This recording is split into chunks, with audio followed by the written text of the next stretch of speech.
جب کوئی غم آئے پریشانی آئے تو واویلا نہ مچایا کرو، رونے دھونے کی اجازت ہے.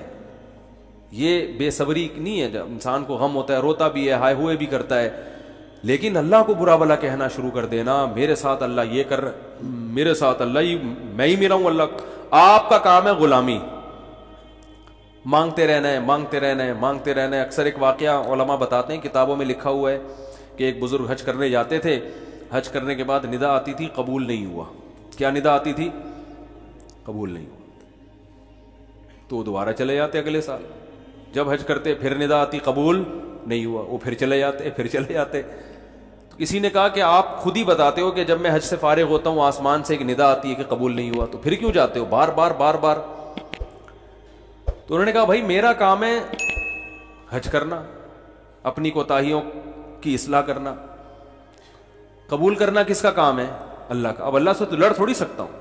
اور یہ بھی نہیں ہے کہ اب فنٹر نہیں بنو اب تو ہم نہیں جائے گا بھائی، اب تھوڑی 2 دفعہ چلے گا 3 دفعہ چلے گا، ہر دفعہ یہ آواز آ رہی ہے اب تھوڑی ہمارے پاس اور بھی دنیا میں غم ہے بھائی، یہ حج ہی کرتے رہیں گے کیا؟ یہ ہوتا اصل میں لوگوں کا یہ رویہ ہو گیا ہے. دعا میں بہت ہو رہا ہے یہ، یار ہم نے دعا مفتی صاحب 6 دفعہ دعا مانگ لی پھر بھی فائدہ نہیں ہو رہا. اب یہی تھوڑی کہ دعا مانگتے بول نہیں رہے ہوتے، مفتی صاحب سے ڈر رہے ہوتے ہیں تو بھائی اتنا اللہ سے ڈر لو. وہ بعض تو بول بھی دیتے ہیں. تو بھائی 6 دفعہ 10 دفعہ 100 دفعہ دعا مانگنے میں کیا جا رہا ہے یار؟ اللہ کے سامنے ہاتھ اٹھا کے مانگنے سے زیادہ بھی کوئی مزیدار عمل ہو سکتا ہے؟ نہیں قبول ہو رہی، اہل اللہ کہتے ہیں نہیں قبول ہو رہی نا، اس میں مانگنے میں اور زیادہ مزہ ہے. ٹھیک ہے نا، اس میں مانگنے میں یہ اللہ ایمان کا امتحان لے رہا ہے. تو ہم غیب پر ایمان کے دعوے دار ہیں، اللہ تو نہ قبول کر، ہم تو مانگتے رہیں گے، ہمیں مزہ اسی میں آتا ہے.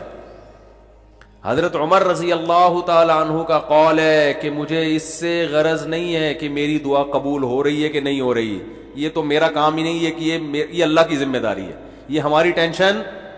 یہ تو میں حضرت عمر کے الفاظ اپنی زبان میں بتا رہا ہوں، یہ ہماری ٹینشن ہے ہی نہیں، یہ تو اللہ کا کام ہے نا، قبول کرنا تو اس کا کام ہے. فرمایا مجھے اس کی فکر ہوتی ہے کہ دعا مانگنے کی توفیق مل رہی ہے کہ نہیں مل رہی. ایسا نہ ہو مایوسی اتنی پیدا ہو جائے کہ دعا مانگنے ہی کی توفیق چھن جائے. یہ ڈینجرس ہے، یہ خطرناک ہے کہ اللہ نے آپ کو اپنے در سے محروم کر دیا، ہاتھ اٹھانے کی توفیق سلب کر لی. اور آج لوگوں میں یہ نظر آتا ہے دعا مانگنے کی توفیق نہیں مل رہی کیونکہ ان کی پوری نظر اسباب پہ ہوتی ہے، اللہ پہ نظر ختم.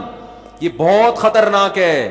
دیکھو اسباب پہ نظر رکھو گے، ہو سکتا ہے اسباب اختیار کر کے کام تو ہو جائے، لیکن اللہ کی جب عدالت میں کیس لے کے جاؤ گے، فائل داخل کرو گے، وہاں سے جو کام جب منظور ہوگا نا، اس کام کی نوعیت میں اور آپ کے کام کی نوعیت میں زمین اور آسمان کا فرق ہوگا. جب اللہ کے سامنے کیس لے گئے، کام خراب بھی ہوگا تو بنے گا، اور جب اسباب پہ نظر رکھو گے بنے گا بھی تو ہو سکتا ہے اس میں خیر نہ ہو، یہ کوئی الٹا کام ہو رہا ہو. جس کام سے آپ نے اللہ کو نکال دیا اب اس میں خیر کی توقع نہ رکھیں.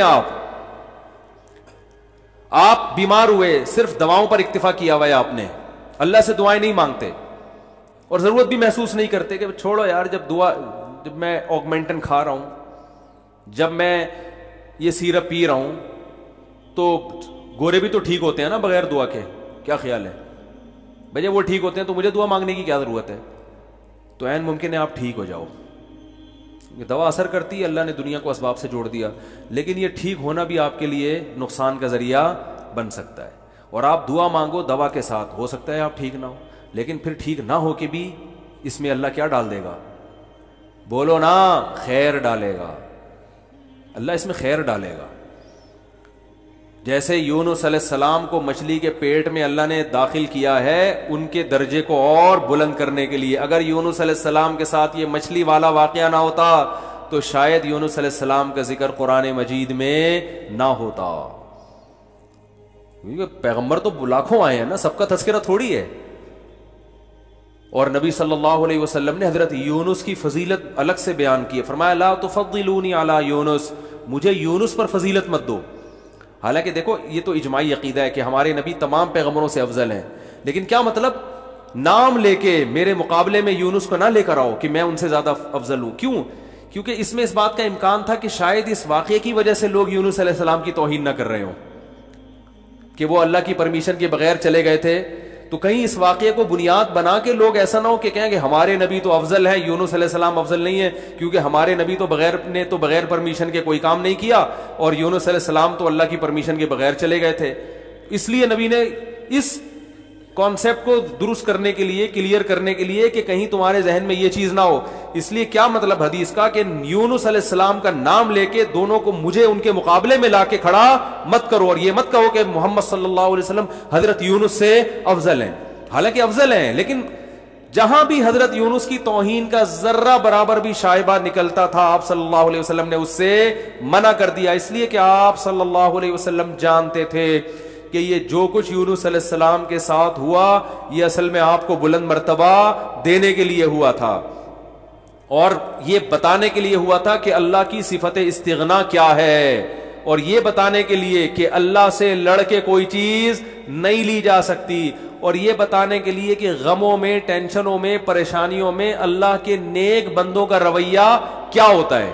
اور میں آپ کی جنرل نالج کے لیے ایک بات یہ بھی بتا دوں کہ جس کا یہ لائف سٹائل ہوگا نا وہ ٹینشنوں میں بھی خوش رہے گا، ویسے ہی ٹینشن ختم کر لیتے ہیں اللہ اس سے، کیونکہ وہ ہر ٹینشن کو کس کی طرف سے سمجھ رہا ہے؟ اللہ کی۔ تو جب اللہ ہمارا ہے اور وہ اپنے بندوں کا اچھا چاہتا ہے تو اس میں ٹینشن دے کے بھی ہماری کیا ہوگی؟ اس میں خیر ہی ہوگی۔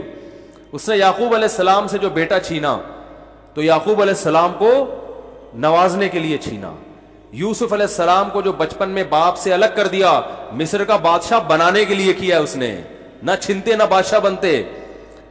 تو ہمارا کام ہے ہر برائی اپنے کھاتے میں ڈالیں، سمجھ رہے ہو کہ نہیں سمجھ رہے؟ اور ہر اچھائی کس کی طرف منسوب کریں؟ اللہ کی طرف۔ دیکھو جن بھی یہ ایک چیز جانتے ہیں، حالانکہ جن میں تو شر غالب ہوتا ہے، لیکن اس معاملے میں جن ہی ہم سے اچھے۔ سورہ جن میں ہے کہ 28ویں پارے میں 29ویں پارے میں ہے نا سورہ جن، اس میں اللہ تعالیٰ نے جنات کی تبلیغ کا تذکرہ کیا ہے۔ ہوا یہ تھا کہ رسول اللہ صلی اللہ علیہ وسلم قرآن مجید کی تلاوت فرما رہے تھے تہجد میں، مسجد جن وہاں مکہ میں موجود بھی ہے، تو جنات کا ایک وفد وہاں سے گزرا، انہوں نے جب قرآن سنا تو بڑے حیران ہوئے، یہ تو بالکل ویسا کلام ہے جیسا موسیٰ علیہ السلام پر نازل ہوئی تھی تورات اور حضرت عیسیٰ پہ انجیل، یہ تو بالکل ویسا کلام ہے۔ یعنی ان کو اندازہ ہوا کہ یہ پیغمبر ہیں، وہ ہو سکتا ہے جن بھی پڑھے لکھے ہوں، یعنی اہل کتاب میں سے ہوں۔ تو وہ اچھا اس میں توحید کا بیان بھی تھا، تو وہ جنات جا کے اپنی قوم کو تبلیغ کرنے لگے۔ اچھا پھر ایک اور واقعہ یہ ہوا تھا کہ جنات جب آسمانوں پہ جاتے تو شہاب ثاقب کے ذریعے ان کا آسمانوں پہ داخلہ بند کر دیا گیا، تو یہ خبر بھی جنات میں پھیل گئی کہ پہلے ہم جاتے تھے کچھ نہیں ہوتا تھا، اب جانا روک دیا جا رہا ہے۔ یہ جو شہاب ثاقب ہوتے ہیں نا چنگاریاں، اس پہ سائنسدان اعتراض کرتے ہیں یہ تو ویسی رگڑ لگنے سے وہ یعنی ستاروں کے ٹکڑے، سیاروں کے ٹکڑے ٹوٹتے ہیں، رگڑ لگنے سے یہ ہوتا ہے، تو یہ کوئی اسلام کے منافی نہیں ہے۔ اللہ تعالیٰ کسی جن کو مار سکتے ہیں، اس کے فرشتے کسی جن کو مار سکتے ہیں اس کے ذریعے، رگڑ بھی لگے اور وہ جل بھی جائے اور جن بھی مر جائے، تو اس میں کون سا کوئی وہ ہمیں جن تھوڑی نظر آ رہا ہے، ہمیں تو وہ شہاب ثاقب جاتا ہوا نظر آ رہا ہے۔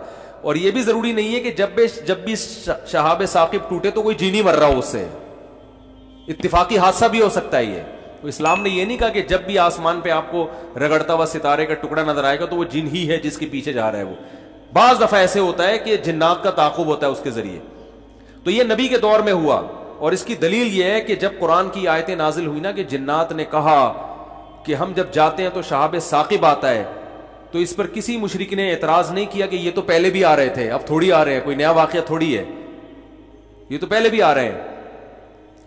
تو جنات نے یہ کہا کہ ہم نے دیکھا ہے کہ ہمارا اوپر داخلہ بھی کیا ہو گیا، منع ہو گیا، تو دنیا میں کوئی بڑا واقعہ ہوا، تو واقعہ انہوں نے دیکھا کہ بھائی یہ قرآن نازل ہو رہا ہے اور یہ کوئی دنیا میں نیا مذہب آیا ہے اور یہ پیغمبر ہیں، تو انہوں نے جا کے اپنی قوم کو تبلیغ کی، جس کا سورہ جن میں تذکرہ ہے۔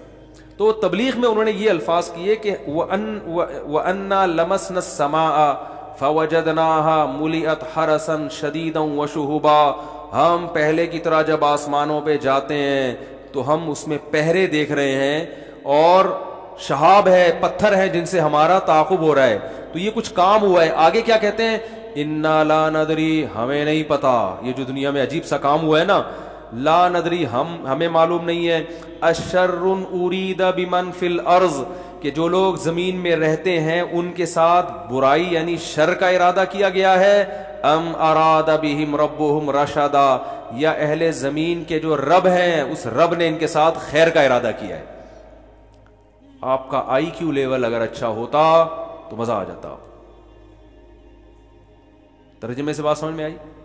وہ کیا کہہ رہے ہیں؟ ہمیں نہیں پتہ یہ جو نیا واقعہ ہوا ہے اہل زمین کے ساتھ برائی کا ارادہ کیا گیا ہے، پیسو وائس، فعل مجہول، یا اللہ نے ان کے ساتھ خیر کا ارادہ کیا ہے. بھائی یہ بھی کہہ سکتے تھے کہ ہمیں نہیں پتا کہ اللہ نے ان کے ساتھ خیر کا ارادہ کیا یا شر کا ارادہ کیا ہے. شر اور خیر دونوں کی نسبت کس کی طرف کرتے؟ اللہ کی طرف، کہ پتہ نہیں اللہ اب انسانوں سے اچھا چاہ رہا ہے یا کوئی عذاب آنے والا ہے یا کوئی کچھ اچھا ہونے والا ہے، ہمیں نہیں پتا لیکن کچھ ہونے والا ہے. نہیں آ رہی بات؟ ارے بھائی جنات کو جب یہ واقعہ ہوا نا، اوپر جانا بند ہو گیا آسمانوں پہ، تو جن آ کے آپس میں گول میز کانفرنس بلائی. انہوں نے بولا کہ بھائی کچھ کام عجیب سا ہو رہا ہے، کچھ ہو رہا ہے، یا تو کوئی بہت اچھا ہوگا یا کچھ برا ہو رہا ہے. یعنی کچھ نہ کچھ تو ابھی کائنات میں نیا ہوگا، اس زمین پہ کچھ نیا ہوگا. بمن فی الارض، اہل زمین کے ساتھ کچھ نیا ہونے والا ہے. اب یہ نہیں پتا کہ اچھا ہونے والا ہے یا برا، تو یا تو دونوں میں اللہ کا نام نہ لیتے، یہ کہتے ہمیں نہیں پتا اچھا ہونے والا ہے یا برا ہونے والا، یا اگر اللہ کی طرف نسبت کرنی تھی تو یہ کہتے ہیں ہمیں نہیں پتا کہ اللہ اچھا کرے گا یا اللہ ان کے ساتھ کیا کرے گا، برا کرے گا. بھائی جو بھی کرے گا اللہ ہی کرے گا نا. یا تو اللہ کی طرف منسوب کرو اچھائی کو بھی اور برائی کو بھی، کہ ہمیں نہیں پتا کہ اللہ نے جو آسمان میں پہرے لگا دیے ہیں تو اب اللہ کا ارادہ ہے کہ اہل زمین کے ساتھ کچھ بہت اچھا کرے گا یا اللہ ان کو سزا دے گا، کوئی برا ہوگا ان کے ساتھ. لیکن جنات کا انداز دیکھو، وہ کہہ رہے ہیں جب برائی کی بات آئی تو اللہ کا نام درمیان سے غائب کر دیا. اشر اریدا، اریدا جو میرے تفسیر کے لیکچر سن رہے ہیں نا اسپیچز چینل پہ، ان کو پتا ہے اریدا اکریما کی طرح ہے، پیسو وائس، ارادہ کیا گیا ہے. کس نے کیا یہ نہیں بتا رہے، کیا تو اللہ نہیں ہے. برائی کا ارادہ کیا گیا ہے زمین والوں کے ساتھ یا اللہ نے اچھائی کا ارادہ کیا ہے.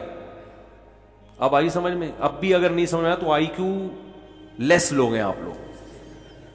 پھر وہی پہلی ہے کہ وہ جو سیٹھ صاحب تھے نا، بے وقوف تھے، اپنے شاگرد سے کہہ رہے ہیں، اپنے ملازم سے، کہ ایسی پہیلی پوچھ کہ اس کا جواب میں بتا سکوں، ورنہ بے عزتی ہو جائے گی نا. اور اگر نہیں بتایا نا میں نے اس پہیلی کا جواب تو میں تجھے چھوڑوں گا نہیں، تیری گردن اڑا دوں گا میں. اب پہلی پوچھ لیکن آسان، تاکہ میری عزت بھی ہو جائے کہ بھائی سیٹھ نے پہلی کا جواب دیا ہے. جب جواب دوں گا عزت ہوگی، بھائی بڑے ذہین ہیں آپ. تو آہستہ سے اس کو کان میں کہہ دیا کہ ایسی پوچھنا کہ مجھے جواب اس کا آ بھی جائے، اتنی مشکل نہ ہو. اب یہ جو ملازم تھا نا، یہ گرو کہتے ہیں نا اس کو، گرو کہتے ہیں کیا، چیلا کہتے ہیں، چیلا یا چیلا. بچہ بڑا ہوشیار ہے ماشاءاللہ. چیلا. تو وہ چیلا کے اب سوچنے لگا کہ یار ایسی پہلی پوچھو کہ بہت آسان ہو. اب اس نے پہلی سوچ کے آیا. سرائکی میں یہ لطیفہ ہے اصل میں، دیکھو ہک چانٹ مرے سا سدھا تھیا ویسی، یہ میں نے ایک لفظ سیکھا ہے ابھی سرائکی کا. اب کسی کا مطلب نہ پوچھنا، وہ چماٹ لگا دے گا آپ کو کھینچ کے. دیکھو ہک چانٹ مرے سا سدھا تھیا ویسی، ٹھیک ہے نا. تو یہ کسی سے کہنا نہیں، ورنہ کوئی گارنٹی نہیں ہے، ٹھیک ہے نا. تو وہ جو تھا نا، اس میں اس نے پہلی سوچی، اس نے کہا حضور، اب مجھے پوری سرائکی تو آتی نہیں نا، وہ ہمارے حضرت سرائکی میں سناتے تھے یہ لطیفہ، وہ مزہ سرائکی میں ہی ہے. خیر، ہک مخلوق ہے، پونچھ گھمیندی ہے، چولہے کے گرد گھومدی ہے تے میاؤں میاؤں کریندی ہے بھائی. پونچھ بلی ہے نا، سب کو پتا ہے بھائی، اور چولہے کی گرد اکثر گھومتی ہے، اور آخر میں کمبخت نے یہ بھی بتا دیا کہ میاؤں میاؤں کریندی ہے، کہ یار ایسا نہ ہو یہ کوئی شیر اور چیتا کو لے آئے. اب یہ کھوپڑی اس کی کام نہیں کر رہی نا، آئی کیو. اب یہ گھنٹہ بیٹھ کے سوچ کے کہتا ہے یار کس مصیبت، کہہ رہے ککیڑ مرغا نا. اب یہ جو چیلا تھا نا، اس نے بولا اگر میں نے بول دیا نا کہ یہ غلط ہے تو میری تو ایسی کی تیسی. اور یہ تھا ڈیڑھ ہوشیار. یہ اگر یہ کہہ دیتا کہ جی یہ جو ہے کیا نام ہے صحیح جواب دیا، تو اس کو یہ شبہ تھا کہ جو میرا گرو ہے وہ کہے گا کہ یہ شاید 2 نمبری کر رہا ہے. تو اس نے بڑی چالاکی سے ایک کام کیا, اس نے بولا حضور لگتا ہے کسی نے دسیا ہے. یعنی اتنی مشکل پہلی میں نے پوچھی تھی اور آپ نے بالکل درست جواب دیا, یہ کسی نے یقیناً آپ کو بتایا ہے. تو جواب کہتے ہیں نہیں, عقل کی دوڑ ہے. عقل کی دوڑ ہے بھائی, ادھر کیا ہے یہ, عقل کی دوڑ ہے. ہمارے ادھر ایسی پڑھتے تھے, عقل کی دوڑ ہے, عقل کی دوڑ ہے بھائی یہ. تو میں نے اتنی ڈیٹیل میں آپ کو بتایا, اب بھی سمجھ میں نہیں آ رہا کہ جنات کیا کہہ رہے ہیں, انا لا ندری, ہمیں نہیں پتا, اشر ارید بمن فی الارض, کے زمین والوں کے ساتھ شر کا ارادہ کیا گیا ہے, ام اراد بہم ربہم رشدا, یا رب نے خیر کا ارادہ کر لیا ہے. تو کتنی تمیز ہے جنات میں ہے وہی. حالانکہ شر کا ارادہ بھی اگر کیا ہے تو اللہ نے کیا ہے, خیر کا ارادہ بھی کیا ہے تو کس نے, لیکن قرآن جنات کے ان الفاظ کو نقل کر کے, قرآن نا سمندر ہے, بہت سارے مضامین قرآن میں ہوتے ہیں, ایک ایک آیت میں بہت ساری چیزیں نکل رہی ہوتی ہیں. تو یہاں یہ جہاں یہ بات ثابت ہو رہی ہے, تبھی تو فقہا نے بیان کیا نا کہ قرآن اور حدیث سے استدلال 4 طریقوں سے ہوتا ہے, عبارت النص, اشارت النص, اقتضاء النص اور دلالت النص. 4 طریقے ہیں جہاں سے فقہا قرآن اور سنت سے مسائل نکالتے ہیں, جو اصول فقہ میں پڑھائے جاتے ہیں. جو آج کل جو نئے محقق آ رہے ہیں نا مارکیٹ میں, انہوں نے ان میں سے کوئی اصول بھی نہیں پڑھا ہوتا. تو اس سے یہ بھی پتا چل رہا ہے قرآن تمیز بھی سکھا رہا ہے ہمیں کہ جنات سے تمیز سیکھ لو, ہمیشہ شر کی نسبت اپنی طرف کرو. صحیح ہے نا, میری وجہ سے ایسا ہوا, یہ ساری خرابی کس کی وجہ سے ہوئی ہے, میری وجہ سے ہوئی ہے. بھائی میری کوئی کوتاہی ہے جس کی وجہ سے شکست ہوئی ہے. جیسے غزوہ احد میں شکست ہوئی تو صحابہ نے تو اپنے آپ کو جھونک دیا تھا, شکست ہو گئی تو قرآن نے کیا کہا, تمہاری وجہ سے ہوئی ہے. ٹھیک ہے نا, تم نے پیغمبر کی اس معاملے میں اطاعت نہیں کی. صحابہ نے یہ نہیں کہا واہ ہم مدینہ چھوڑ کر آ گئے پیغمبر کے لیے, ہے بھائی اتنے ساری ہم نے قربانیاں دے دی اور اسباب کی دنیا میں کامیابی کی امید نہیں تھی, پھر بھی ہم نے اپنے آپ کو میدان جنگ میں لے جا کے جھونک دیا. اب ایک گھاٹی پہ اگر 50 آدمیوں کے میں سے چند لوگوں نے اگر امیر کی اطاعت نہیں کی تو اس کی ہم سب کو اتنی بڑی سزا مل رہی ہے. دوسرے کوتاہی تو انہوں نے کی ہے اور قرآن کہہ رہے کہ تم نے کی ہے, سب کی طرف نسبت کیوں کی جا رہی ہے؟ صحابہ نے ایسا کوئی لفظ زبان سے نہیں نکالا, کچھ بھی نہیں نکالا صحابہ نے, اے اللہ ہماری غلطی ہے, ہم استغفار کرتے ہیں, آئندہ یہ کوتاہی نہیں ہوگی. کیسا کامیابی کے اصول ہیں یہ. تو بھائی دیکھو, دنیا میں آپ کو اللہ کی مان کے چلنا ہے, آخرت میں پھر اللہ آپ کی مان کے چلے گا. سمجھ رہے ہو نا, پھر آخرت میں اللہ کہے گا کہ وَلَكُمْ فِيهَا مَا تَشْتَهِي أَنفُسُكُمْ, تمہیں زبان سے نہیں بولنا پڑے گا, جو دل میں تمہارے خیال آئے گا نا, خواہش پیدا ہوگی, اس دل کی خواہشات کو اللہ وہاں پورا کرے گا. دنیا آزمائش کی جگہ ہے, پیڑے کھانے کی جگہ نہیں ہے, یہاں آزمائشیں ہیں. اور اگر کوئی آزمائش نہیں ہے تو یہ خود ایک آزمائش ہے. آپ کہہ سکتے ہیں فلاں تو بڑی ہنسی خوشی زندگی گزار رہا ہے, وہ تو کوئی آزمائش ہی نہیں ہے. او بھائی یہ ہنسی خوشی زندگی خود ایک آزمائش ہے کہ یہ اللہ کا شکر ادا کر رہا ہے کہ نہیں کر رہا. اسے نہ کوئی بیماری ہے, اس کا گھر بھی ہے, اس کے بیوی بچے بھی ہیں, اس کو سکون بھی ہے, گھر میں آتا ہے بیگم تمیز سے بات کرتی ہے, اور جناب گھر سے باہر نکلتا ہے تو بیگم پوچھتی نہیں ہے واپسی پہ کہ انڈے کیوں نہیں لے کر آئے, کوئی کسی قسم کی ٹینشن نہیں ہے. یہی ہو رہا ہے نا آج کل. اور جناب ابا بھی ٹھیک ہیں, اماں بھی ٹھیک ہیں, ملک کی حالات بھی ٹھیک ہیں, بے روزگاری بھی نہیں ہے, بلب کے والدین کو گالیاں دینے کی بھی ضرورت نہیں ہے, لائٹ بھی نہیں جا رہی ہے, پنکھا بھی چل رہا ہے, بٹن دباؤ پنکھا چلتا ہے. جیسے آسٹریلیا میں تو یہی ہوتا ہے, بٹن دباتے تھے پنکھا چل جاتا تھا وہاں پہ. میں حیران ہوتا تھا یار, ہم تو دیکھتے ہیں ٹرائی کر کے, چلا کہ نہیں چلا. ایسا ہی ہوتا ہے نا, چل گیا اے اللہ تیرا شکر ہے, نہیں چلا کوئی بات نہیں, لائٹ آنے والی ہے تھوڑی دیر میں آ جائے گی. جنریٹر چلاؤ, کھینچو پھر اس کو جا کے, کتنے تو چپک کے مر گئے جنریٹر سے بیچارے اس چکر میں. تو کوئی ٹینشن اگر نہیں ہے تو بھی بڑی ٹینشن ہے بھائی. کہیں اللہ ایسا تو نہیں ہے کہ کوئی بہت بڑی پکڑ آنے والی ہے, اللہ کی بہت بڑی پکڑ نہ آنے والی ہو, اس لیے ڈرنا ہے. تبھی کہتے ہیں نا الایمان بین الخوف والرجاء, خوف اور امید کے درمیان ہے ایمان. اللہ کی نعمتوں پہ خوش بھی ہونا ہے لیکن خوف کے ساتھ, اترانا نہیں ہے, خوف کے ساتھ. یار اللہ نے مجھے گاڑی بھی دے دی, گھر بھی دے دیا, بیوی بچے بھی دے دیے, روزگار بھی اچھا ہے, صحت بھی اچھی ہے, سب کچھ ہی مجھے مل گیا, تو کہیں یہ استدراج نہ ہو, اللہ کی طرف سے ڈھیل نہ ہو, کیونکہ فرعون کو بھی سب کچھ مل گیا تھا. صحابہ میں تو ایسا بھی ہوتا تھا, جب ان کے سامنے اچھے مرغن کھانے آتے رونا شروع کر دیتے. کہیں ایسا تو نہیں ہے کہ ہم نے نبی کا جو ساتھ دیا تو اللہ تعالیٰ نے ہمیں ہمارے اعمال کا بدلہ کہیں دنیا میں ہی تو نہیں دے دیا, ایسا تو نہیں آخرت میں نہیں ملے گا, اس سے ڈر جاتے تھے وہ. اور آج ہماری حالت دیکھو, خوشی ملتی ہے تو اترانے لگتے ہیں, دوسروں کو نیچا دکھانے لگتے ہیں, اور ایسے سمجھتے ہیں ہم سے بڑا فنٹر دنیا میں کوئی ہے ہی نہیں, اور اعمال سے پیچھے ہٹ جاتے ہیں. خوشی ملی ہے نا تو اعمال سے کیا ہو جاتے ہیں, پیچھے. اور غم ہوتا ہے تو واویلا کرنا شروع کر دیتے ہیں.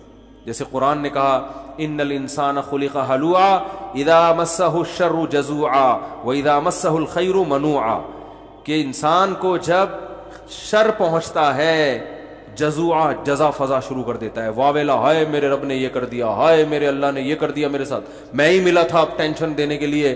اور جب خوشیاں ملتی ہیں منوعا, اللہ فرماتے ہیں کنجوس بن جاتا ہے, میرا مال میں خرچ نہیں کروں گا, میں غریبوں کا خیال نہیں کروں گا, میرا پیسہ ہے, میری محنت ہے. تو کہیں الا المصلین, فرمایا کچھ لوگ ہیں جو معتدل ہوتے ہیں کہ جب غم پہنچتا ہے تو صبر کرتے ہیں, خوشی پہنچتی ہے تو اللہ کی اطاعت میں اور زیادہ بڑھ جاتے ہیں. اور وہ کون لوگ ہیں؟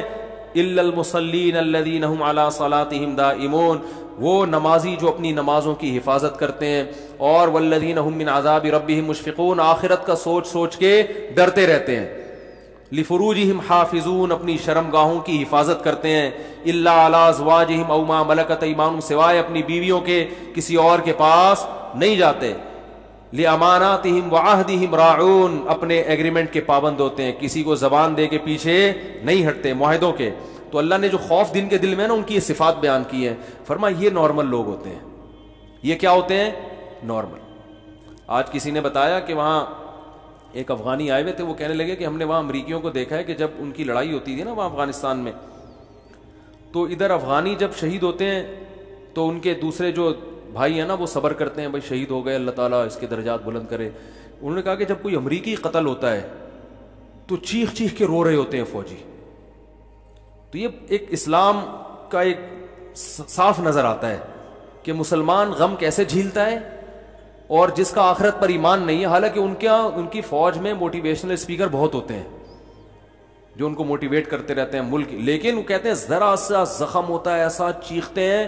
ہمارے ہاں بچے بھی ایسے نہیں روتے جیسے فوجی رو رہے ہوتے ہیں, ایسا چیخ رہے ہوتے ہیں اور ایسا ایک دوسرے کے گلے مل رہے ہوتے ہیں, یار تیری ٹانگ ٹوٹ گئی, ہاں ہاں ہاں. وہ تو ایسے کئی لوگوں نے بتایا جو بھی آتے رہتے ہیں نا وہاں سے آنا, جو افغانی تو آتے ہیں یہاں تجارت کے لیے, تو کہتے ہیں ہم جب دیکھتے ہیں نا اس طرح کہیں لڑائی ہو رہی ہو افغانیوں میں اور ان میں جو آپس میں لڑائی ہو رہی ہے, تو اس میں یہ منظر ہمیں دیکھنے کو ملتا ہے کہ وہ چیخ رہے ہوتے ہیں, اور جب ان کے زخم ہوتے ہیں تو کچھ بھی نہیں, آرام سے بیٹھے ہوئے تھوڑا کرا رہے ہیں بس, اور کچھ نہیں. یہی حال میتوں پہ بھی ہے. آپ دیکھ لو, دیندار اگر واقعی دیندار ہے وہ میت پہ چیخو پکار